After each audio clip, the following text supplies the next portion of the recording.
Hi, guys.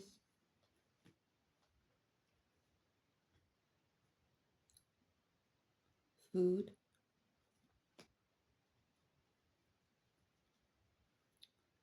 water, air,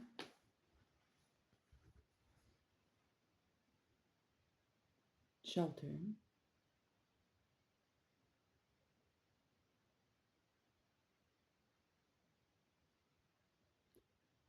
safety, protection, refuse, right? Disposed of in the proper way.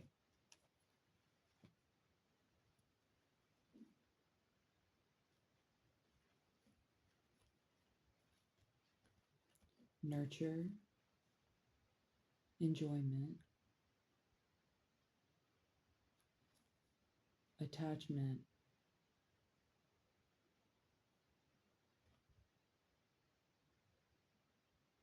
eye contact, skin to skin, procreation, sustenance,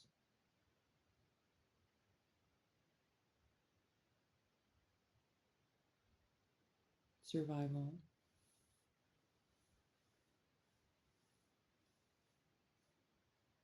Did I say procreation? I think I did.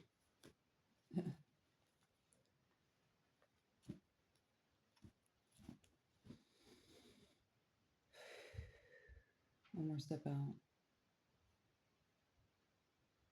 Camaraderie,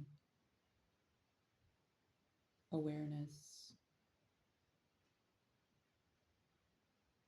humanity, necessity, right?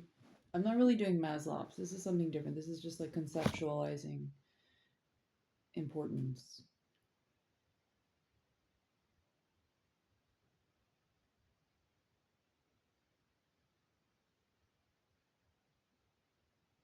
The ability to create, which would fall back into the other categories. The ability to produce, but not just drive, like not just sexual drive, but actual food, shelter, clothing, safety, protection, blah, blah, blah. You know what I'm saying? Like all that stuff. You know what I mean?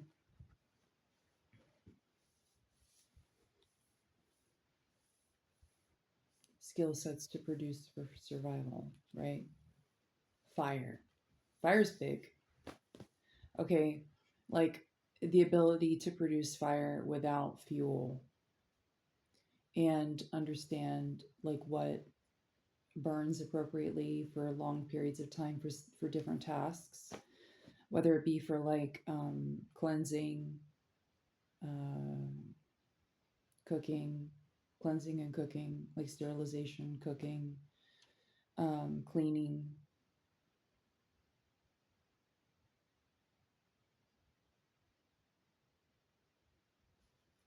Contrary to popular belief, you don't need warm water. Like you don't have to have hot water to bathe in. It's just really, really, really nice. You know what I mean? Like it is a luxury. It's not fun to not, it's not fun to not have warm water because it is a luxury, but it is something that is a self-soothing property. Like it's a nurturing property to have the ability to have like warm drinks or warm soup or warm foods. It's very nurturing, but it's not, and you don't have to have it. You have to have water, but you don't have to have hot water.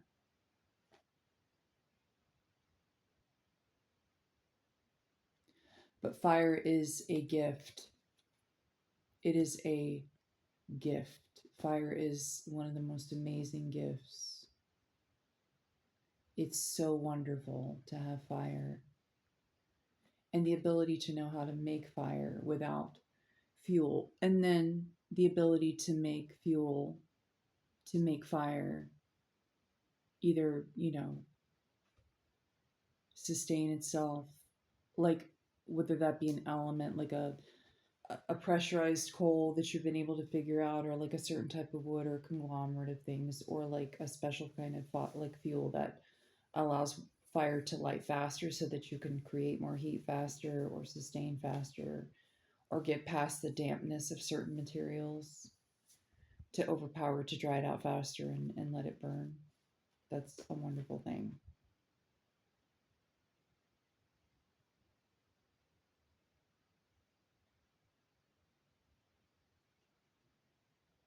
And a whole nother world was created with ash because of fire, with lye and soap and all that kind of stuff. So it's really wonderful. You know what I mean?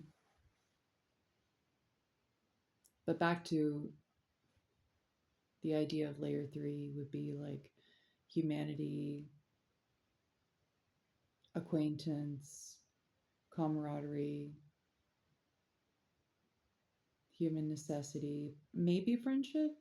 But honestly, like when you're in that type of situation, like I feel like you'll have some friendship, but not to the level that people have valued it to the degree that it is today. And I think maybe that's why people are so unsatisfied with relationships, because the relationships that are most important are not maintaining the most important place. So your biggest friendships, in reality, if we weren't so, you know, connected or something, or like dysfunctional, it would be like your spouse and your children. Then it would be like your immediate family, your tribe. You know what I mean? It wouldn't be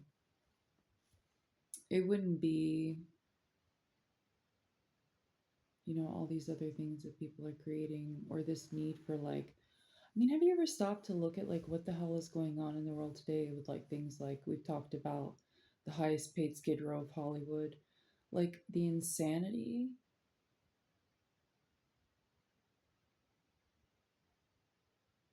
of this culture?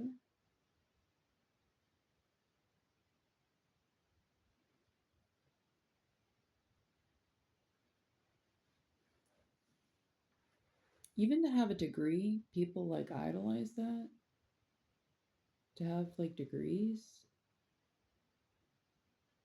I mean, like the skill set of being a doctor is an amazing thing. But have you ever been to conventions, and have you ever seen the way that they're marketing and like the way that they're elevating, doctors, and like it's like, because in every subset there's that, right? Like there's like, cosmetologists do the same thing if you've ever been to, and that's just like what it is. It's supposed to be like to sell things. And don't think that, like, I know that health is health, but please, okay, come on. I grew up in chiropractic conventions. It wasn't just a place where you're supposed to be learning. They're selling all kinds of shit on the floor. You know what I'm saying? Like, that's just what it is. And doctors are for sale. You know what I mean? Like, cosmetologists are for sale. Everybody's selling their ass out here in a different way. Please. Everything is about money. It is.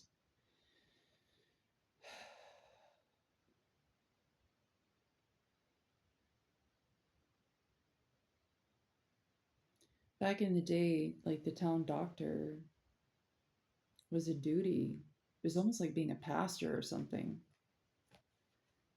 It wasn't something that was glamorous. It wasn't going to get you. It wasn't necessarily going to get you a Porsche, you know, and a bunch of strippers. It was going to get you sometimes a broken heart. Sometimes, because you were what the town depended on to stay alive in very horrible situations where sometimes you weren't able to save the person. Do you understand?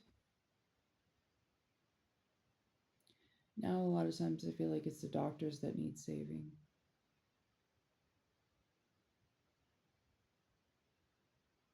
To be honest, they're the ones drowning in the commerce. They're the ones drowning in the male and female reviews. You know what I mean? It's like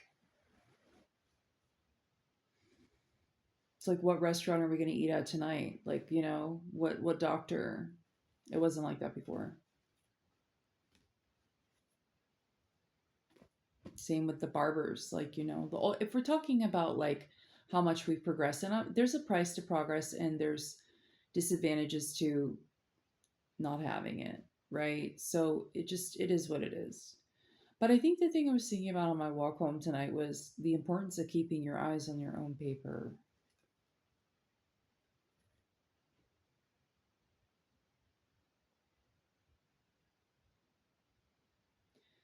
Keeping your eyes on your own paper is important because I want to see what you know. I don't really want you like I don't really want you like, and that's the hard thing about like with parents like driving their kids so hard about having to be the best because maybe there's an egocentric father or something. And like I literally have heard certain like I mean I was a kid that was kind of razzed on a little bit, not really too much about my weight my whole life, but like my dad, he was never the type of guy that made fun of me for weight issues ever. But he would definitely praise me whenever things were getting taken care of. You know what I'm saying? And I don't think that that's bad. I actually think that that's a very healthy way to deal with that. I never, ever heard my father call me a fat ass. I never heard my father make any comments about any food I made. I never heard my father make any comments about me being huge or large or unattractive or nothing like that. The only thing I ever heard my father say whenever my attitude got off was, "You're acting just like your mother." And he hated whenever I was on incredible amounts of sugar as a kid. It drove him fucking crazy, okay? But my dad loved me unconditionally, even though he knew I had issues. You know what I mean? He could tell. But I think he was just caught up and didn't really know how to deal with like his stuff that he was dealing with. And my dad always had a belly, and I really love that about my dad. Like there was nothing weird with that. You know what I'm saying? But he wouldn't even like go on and on and on about it. But the way that I would say I've seen this actually a lot in Sagittarius Capricorn cuspers. I really have, is that they will praise your efforts when you're nailing it. I will say that. And that's when I got the um it was never a lack of love because he wasn't a super lovey-dovey person anyway. But whenever things were getting taken care of or falling into line with what they naturally should be, and it was presentably being so, like the weight was dropping or the brain was settling and the erratic behavior, and I was committing to something, that was the only thing he busted my chops on. Is he's like, just do something, like he couldn't handle things not being productive, like because my father was not the time to take, like, he did not take naps. My dad was not the type of person that let us kids take naps in the middle of the day either. It just wasn't. So when things were getting taken care of,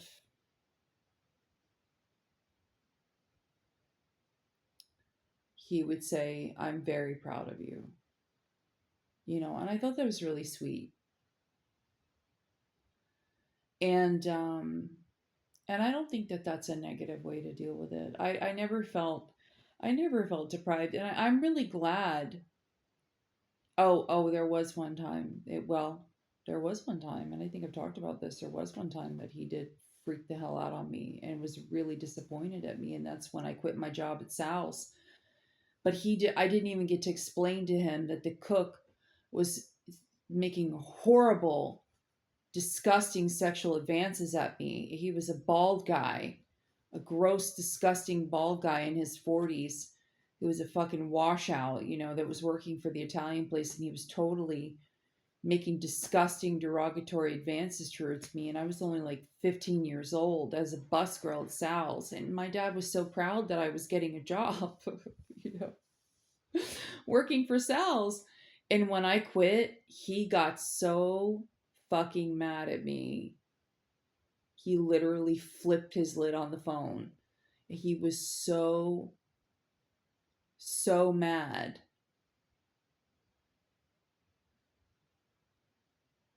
I don't even remember. I I am very disappointed in you. I remember that part. Very disappointed. And that's like all he needed to say. And I'm going to tell you the truth. I attempted suicide right after that. It's not funny, but it's the truth. It's the truth. I did. That's when I attempted suicide because I was so horrified that I made my dad that upset with me.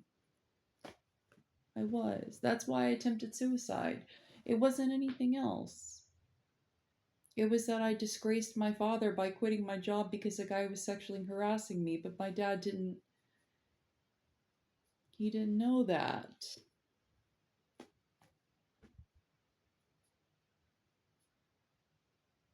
And then when I attempted suicide or I screwed up, my dad would be the first to be the one crying over my bed because that's how that happens. And he wasn't there whenever he wasn't there, when the Baker Act happened or whatever. He didn't come see me. I don't remember him seeing me in the hospital, and I wasn't disappointed by that. It wasn't that type of situation. I think there were conversations happening and stuff, but he wasn't. And when I got in my car wreck, he was the only one there. My dad was the only one that visited me. My mom was out fucking getting drunk and supporting Adriana, who was the other girl that got in a wreck. My mother was nowhere to be found. It was horrifying. And I really never even needed her that much because she just was never there. It was very hard to attach to her. She's not somebody I always felt more responsible for my mother than anything else. You know what I'm saying? It wasn't something that I wasn't really, I felt like she was more something I had to be aware of and like keep alive than I ever felt, really a daughter to her. And that was from birth. It was literally from birth that was the reality. There was no attachment at all. I came out wanting to boss her around. It doesn't mean I don't love her. That's not the case. Do you understand? But I'm also not unhealthy with it. I'm not codependent with my mother. Like I refuse to be. But she has good qualities. But I'm not her friend. I refuse to be her friend. That's not happening. We're not friends. I will not be a friend to my children. I'm a mother. I'm not your friend. Do you understand? It doesn't mean that I can't be friendly, because I am. But I have a responsibility, and so does she. And I expect you to be that. You know, I expect you to, and not in a needy way. It's an honorable position, even if you fucked up as a parent, to be a parent. Do you understand? You're not friends to your kids. This is my opinion. Okay, other people do things differently. I don't care because I'm not you. This is just me, right? So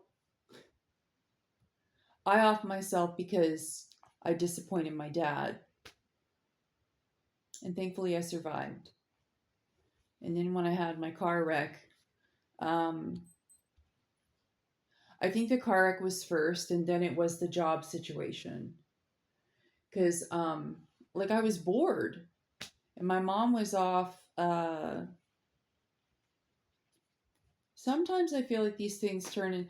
The reason why I just share openly and do these talk outs is because I have to post every day. That's like my commitment to myself. And like I have to do this for my recall. So you're a lot of you may not get anything out of this. This has been an ongoing of my whole life story. You'd have to go back to the beginning of the pages, like it's all a big thing. So I'm gonna keep going, and I don't really care if you don't like it too bad. I'm not here for your entertainment. I'm just talking. So anyway, so I think the wreck happened first, the DUI, and this is how loving and sweet my father was. He comes up to the hospital, and I wake up to him praying and crying over my bed. He was so sweet on my left side, and my dad is crying and spraying Lancome's Miracle perfume all over my body. He literally went to Dillard's and bought Lancome perfume. Miracle, the first one, the pink bottle. and sprays it all over my body and is crying like like he's like, what's her name with the alabaster box, and he loved me, you know what I mean? My dad was so sweet. And that's why the thing is I love him. I know he had his stuff, I don't really care. My dad was my everything. He was the only person I could ever attach to because he was the only one that was normal. He was the only one that was responsible, and he was the only one that was honest. And I didn't care what he did. Like, I wouldn't support bad behavior from him or anything, or like I wouldn't want to support him if he was breaking the law or anything. But just like, like I told you the other day, the other thing, that there were some people that had to take things for the team. Like, my dad would be somebody I would want to support in prison. And that's probably gonna kill my mom to hear that. But the truth is like, my dad did his stupid shit, but I never saw him overtly take advantage of people ever. You know what I mean? My father got caught up. He had his issues, and I don't really care because it's not my job to manage my mom's issues with that. It's not. My dad was not perfect, but he was incredibly just different. Just different. A good man in his own way. You know what I'm saying? He was different.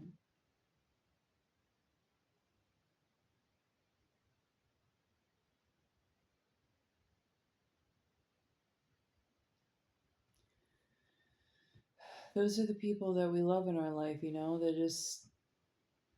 they don't have to be anything other than what they are. They're everything. You know what I mean? And it's not like a longing or a sadness. It's nothing like that because he's still alive, out running around here like the devil he is at, wherever you are, Dad, doing your thing, James Bond. I know you. That's cool. Doing your little psyoping experiments and all the things you're doing. Maybe that's why you were praying. Maybe that's why you were spraying miracle on me, because you knew that some things got fucked up, but you were like, you know what? You're my greatest investment. So please don't die, because I got a lot of money riding on this. It's probably how it went. I'm still alive. I'm still healthy. I'm doing good things. And I worked out the hardest I think I had in a long time. I walked so much today that I literally feel like I have no legs left anymore.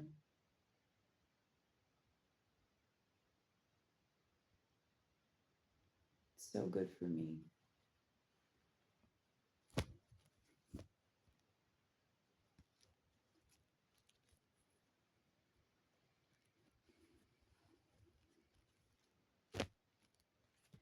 Where was I going with that? Because I always segue.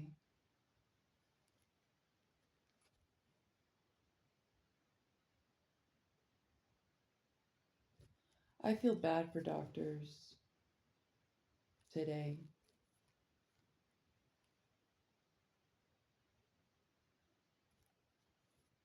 Doctors have a heavy office. Medical doctors. You know what I mean? Like, I do feel like chiropractors, they are empathically pick up on people's stuff.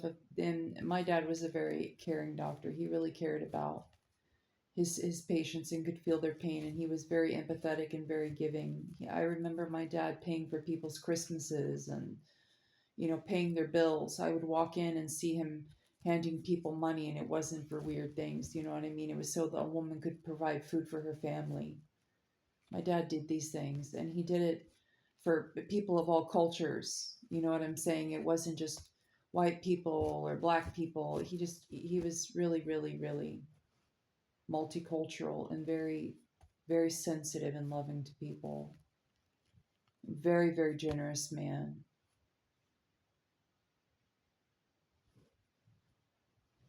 I love that about him. Still.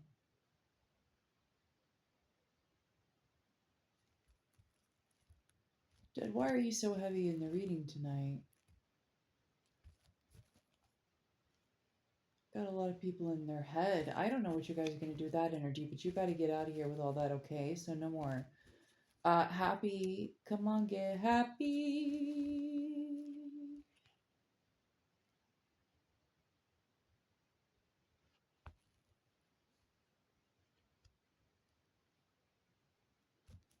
So,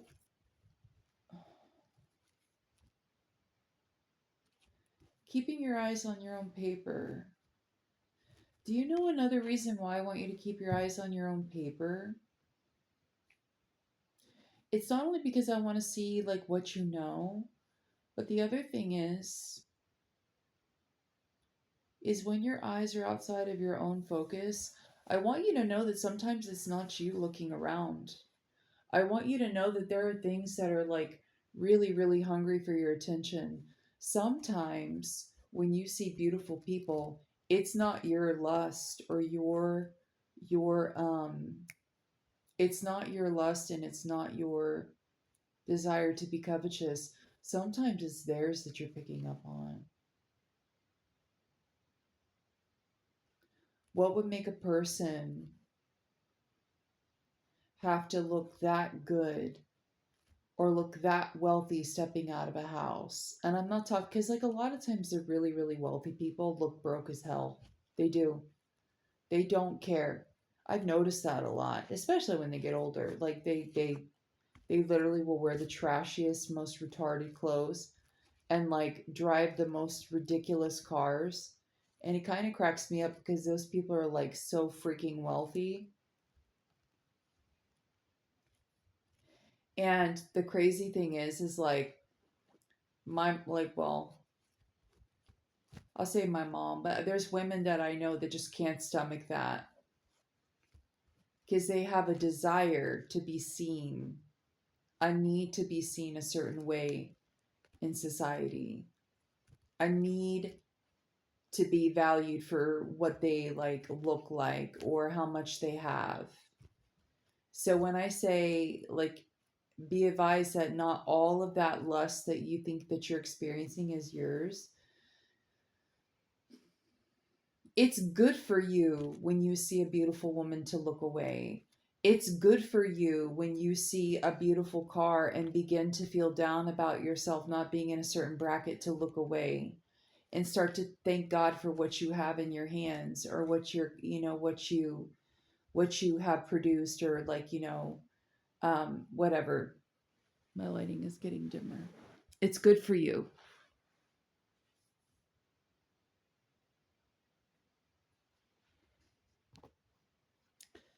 because abundance,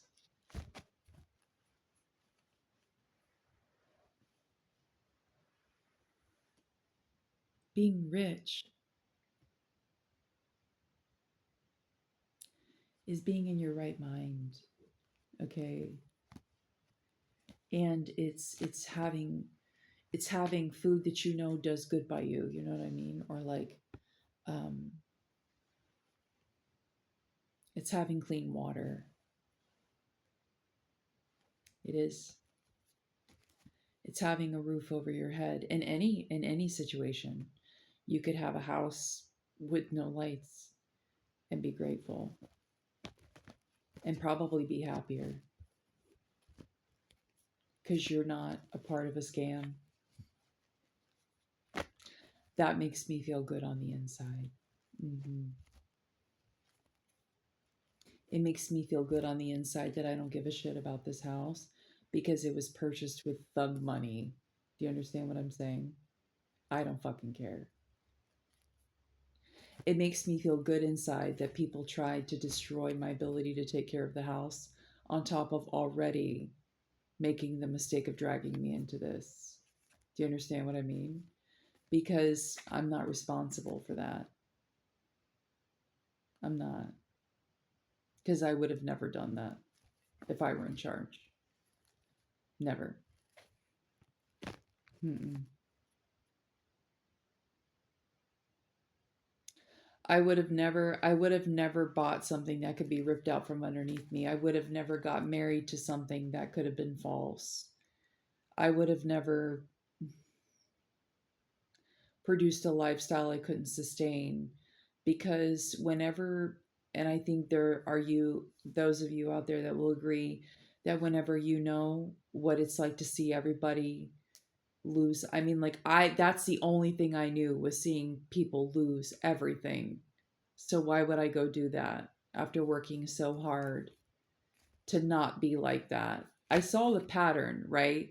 Like if you drink and make yourself so exclusive and have to be so wealthy, you won't humble yourself and go get a job at a simple basic job. Like you won't. You'll refuse to work because you think that your college or your schooling puts you above the average, like just minimum wage job. You know what I'm saying? So you're not you're too good.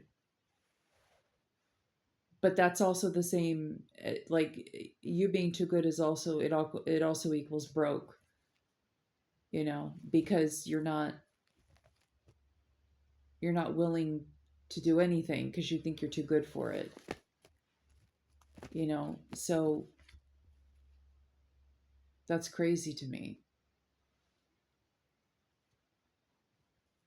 Mm-mm.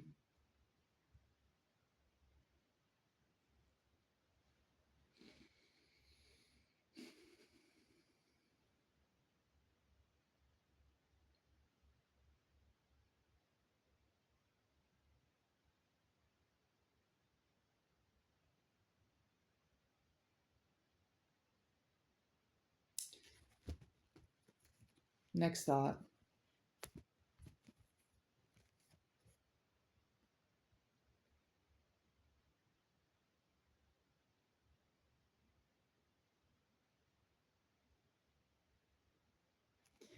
The ability to see how green the leaves are and how blue the sky is, you know what I mean, and see the sunshine in the morning.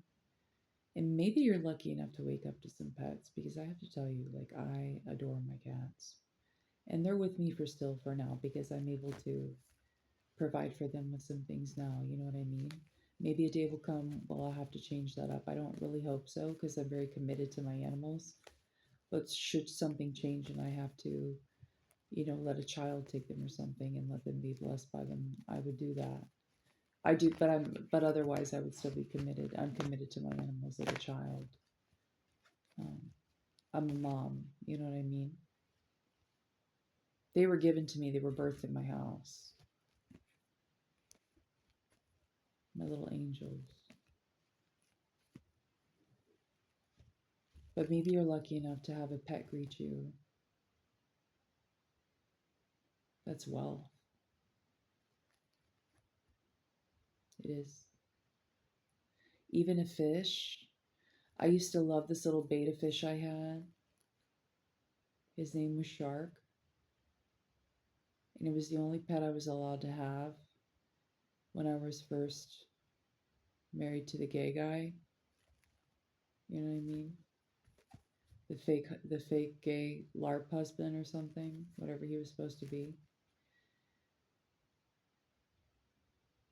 I had a little angry beta fish that followed my finger, and he was a little scrapper. My kids will remember Shark.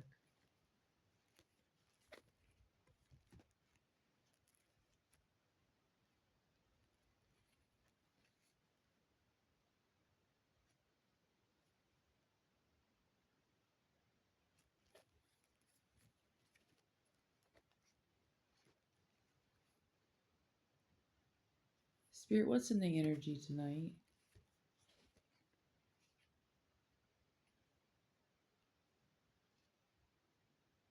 Two of Wands.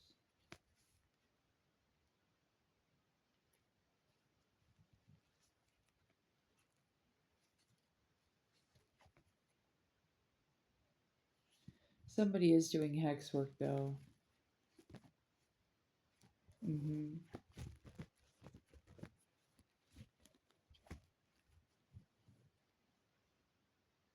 I've been feeling it all day today.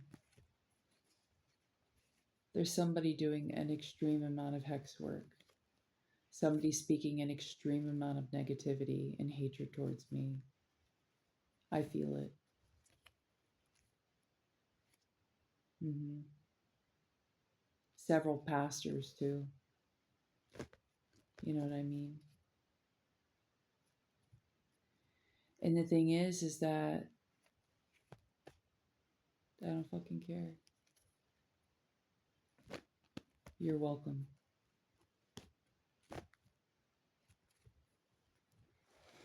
You're welcome.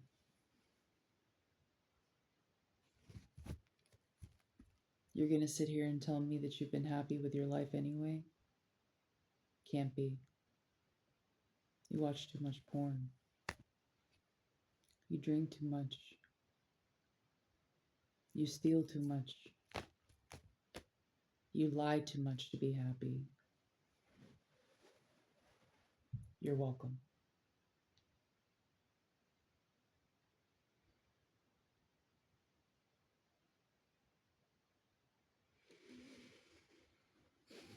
What would you do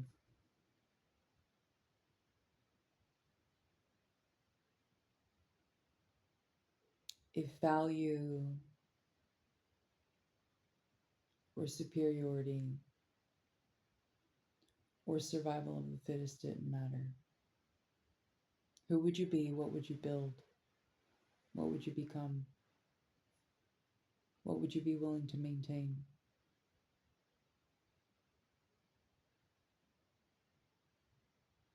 If you had to walk away, from all of it today, what would you put in your little office box? You know, your little file box?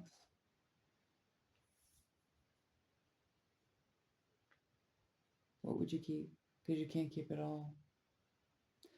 We won't deal with the fact that there's the kids, right? The kids, maybe it was a fake wife, I don't know, but the kids always got to go with you because they're your responsibility. You know what I'm saying? Kids, grandkids. Fake spouses are optional. It's optional, especially whenever it's a lie. 100% optional. And the answer is no for me. You know, I don't do fake shit like that. You know what I'm saying? No, thank you. Figure it the fuck out. I didn't ask for it. You know, it's like being sold a lemon, and I don't care. I just the answer is no. You know what I mean? But what would you put in your little box? What is your red stapler?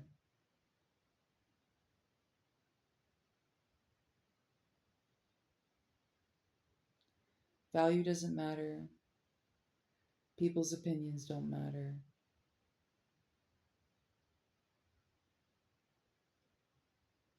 What would make you proud of yourself?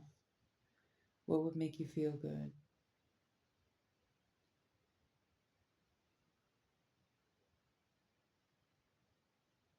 What would make you feel like you were in what would make you feel like you were in sync with the universe and you were being responsible? But the type of responsibility when mommy's not looking, okay? That would make you proud of your own actions, not their expectations. Would you just read comics all day? Because I love that. I'm not going to lie.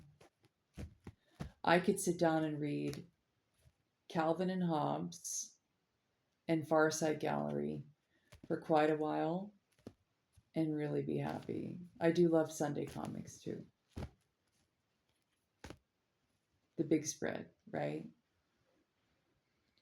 I never got into Marvel. I never got into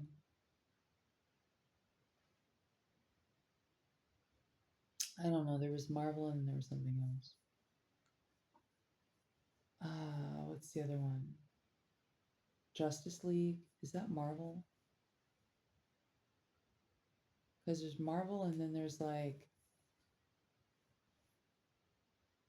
it was before Marvel and then Marvel and them combined. Because there was like Superman and then there was like X-Men. So I'm trying to figure out what those two separate ones are. But I like the Disney comics and Archie.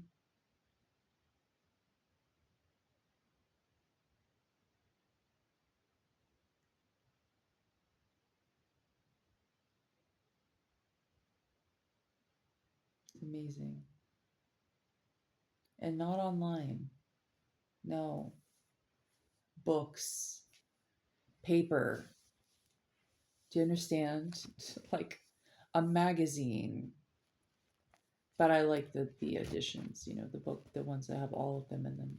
But I actually, to be honest with you, I love this special edition because I had this special edition 3 book series of the Calvin and Hobbes. My kids got it for me one year for, I remember it was Christmas or Mother's Day. And they would actually, we'd all sit in bed and read them together. That was really, really, really fun. We get something to drink or something, or we'd like sit in bed,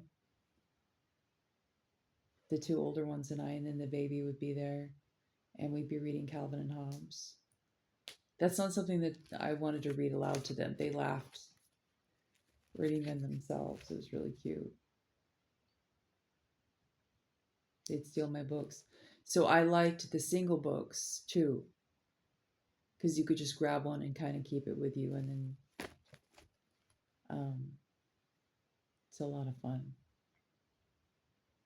I wouldn't really want the kids reading Archie. I mean, now they could, but not when they were younger, because it was too advanced for them. I didn't want them being that fast. Now they've got really cute, and my daughter she used to create really cute comics. She probably still can, but she's got a very dark sense of humor, so they'd be really, really funny.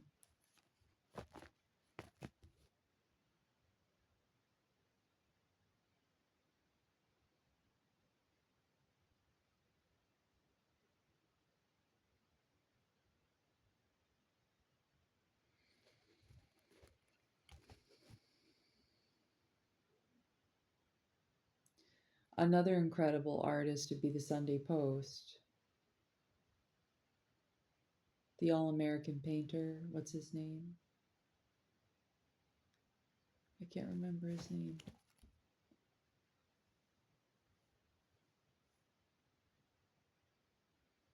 You know what I'm talking about.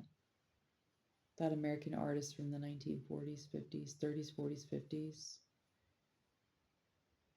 I can't remember his name right now.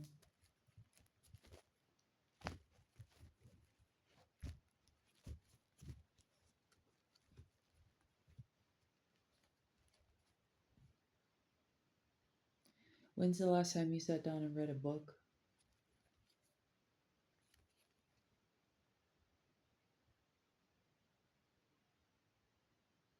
When's the last time you cooked over a fire?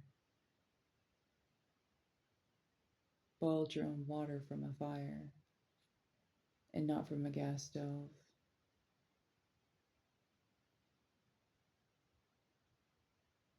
When's the last time you had to hand wash something or walk somewhere?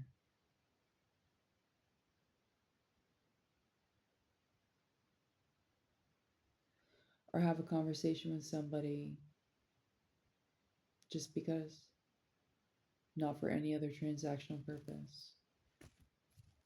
Just to be polite, hand a few dollars to a homeless person?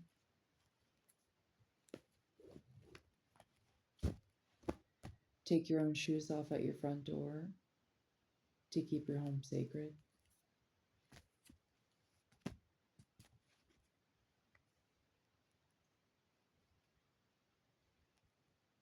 Went to church or mass? Not to network with people at all. Maybe even gone a few towns over, not really knowing somebody, to a quiet mass service, or where you just slipped in just because you wanted to spend some time solely alone with you and your faith, not to network with anybody. Maybe a mile to low, and just because it was between you and God, and walked out. No collar, no tenure,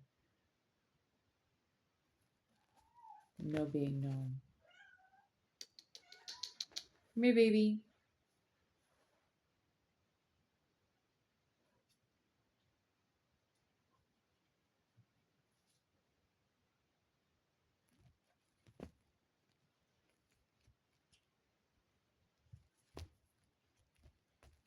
My job is to show up with my face here.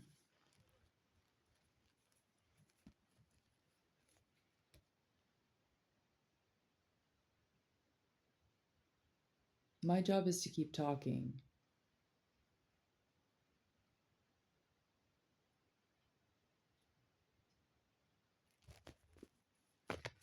My job is to tell the truth until it breaks.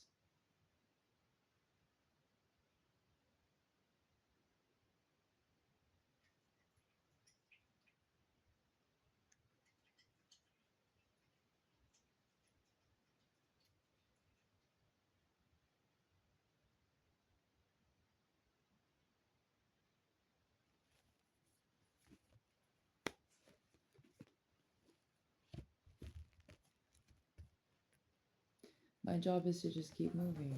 You know what I mean? Keep showing up. Keep doing it. What is your job? Why are you even here? Come here, baby.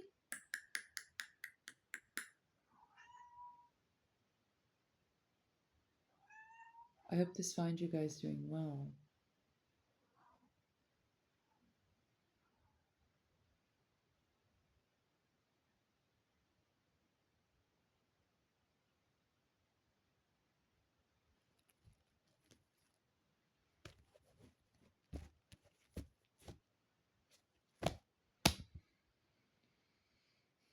May you find the hops to your Calvin,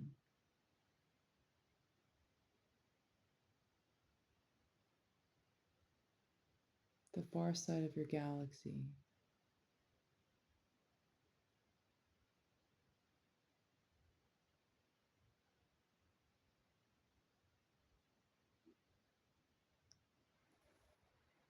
And keep trying to catch the Roadrunner because it makes us laugh.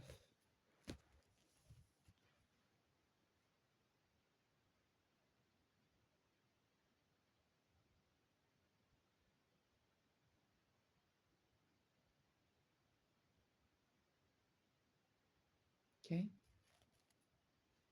I'll see you guys tomorrow, more than likely. Think about it. Night night.